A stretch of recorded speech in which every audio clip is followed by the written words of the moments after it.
Isa sa pinakamahirap pagdating sa pagbibuild ng motor, lalo na kung gusto mo itong gawing pang motor show, ay yung gawin itong sobrang linis. Yung tipong lahat ng kalawang ay gusto mong mawala, gusto mong pinturahan, gusto mong palitan. Dahil pagdating kasi sa motor show, may tinatawag tayong mga judge na sinisilip lahat yan at every detail na makita nila na may mali, like kalawang, madumi, nagiging minus points ito para manalo ka. Kaya sobrang detalye ng ginagawa natin ditong pagbibuild kay kumparing FI. Yung tipong lahat talaga dapat pulido bago natin maikabit ang lahat para hindi tayo paulit-ulit. Pero mga kalusyuper, open for suggestion po ako dahil hindi naman ako perpekto, naghahanap din po ako ng mga idea. At sa mga excited din mabuo na si kumparing FI, baka naman makahingi ako sa inyo ng isang puso lang dyan. Kaya sa video na to, samahan nyo na naman ako dahil may mga ikakabit na naman tayong mga pyesa at susubukan para dito kay kumparing FI. So ito mga kalusyuper, ito yung sa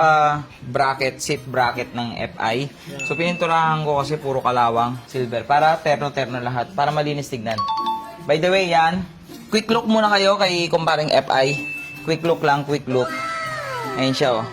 Haba niya, di ba? Ang haba tignan. So may mga binili ako mga pyesa. Ayan boy, ito yung water pump cover. So TRC yung ginamit natin.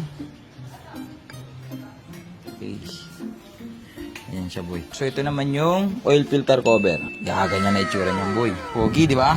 Tapos ito, thermostat cover. Doon na sa makina to. So hindi pa dumarating yung ano ko. Meron din to dito. Clutch holder. Tapos bumili na rin tayo ng mga bolts dito. Ayan. Tapos marami nagko-comment sa atin na bakit daw Malaysian concept yung ginagawa natin sa Raider FI natin. Yeah. Sabi kasi nila, ang Raider FI daw is Thai concept. Ako naman, in-explain ko na sa inyo yan. Sa mga matagal nang nanonood sa akin, Malaysian concept talaga ang puso ko. Okay? So ngayon, ang ginagawa ko, lahat ng binibuild ko motor is Malaysian. Kaya nga nagtanong ako last time kung meron na bang Raider 150 Fi ng Indo concept.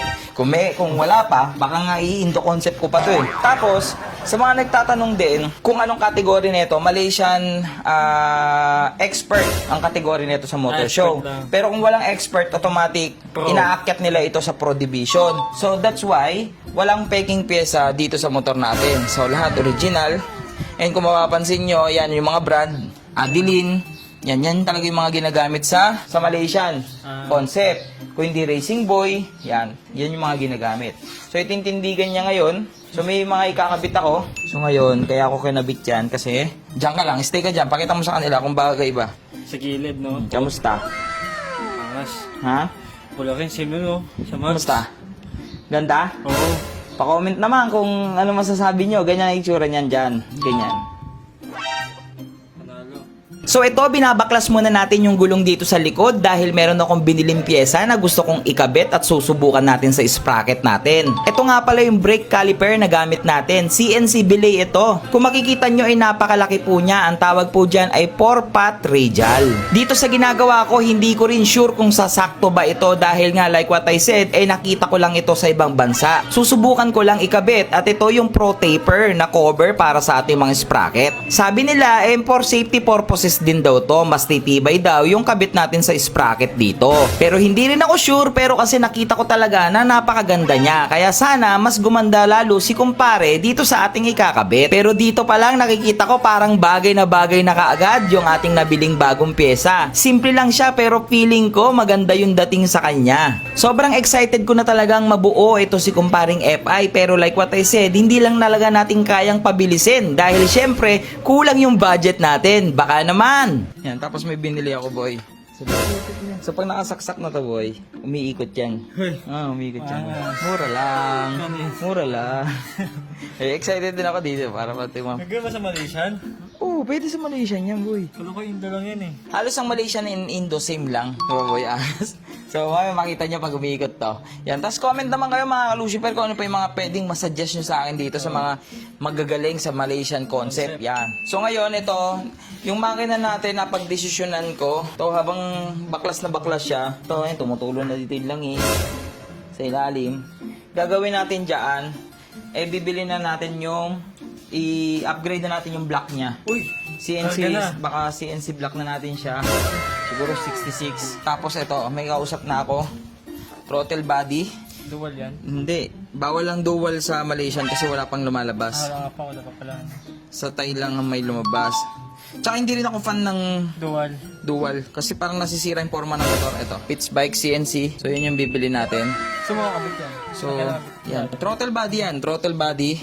Tapos, 38mm yan. So, hindi na gagana kung stock pa yung makina natin. So, kailangan natin ng kahit at least 66. Pag 40mm naman na throttle body, kailangan 68. Fit mo na. 68, may pera ka? Okay, ha?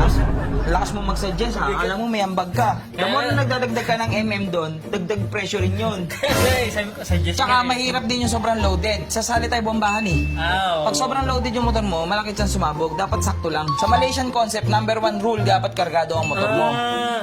Puro ka nga forma, puro ganyan. Tapos kalaban mo, simple lang pero kargado, tatalunin ganun.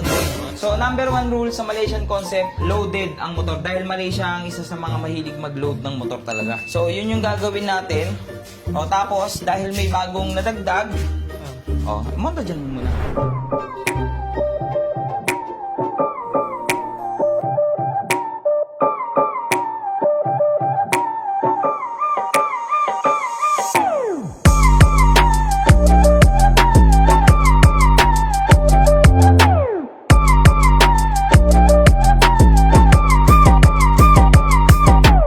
Ligon-ligo na ako, boy.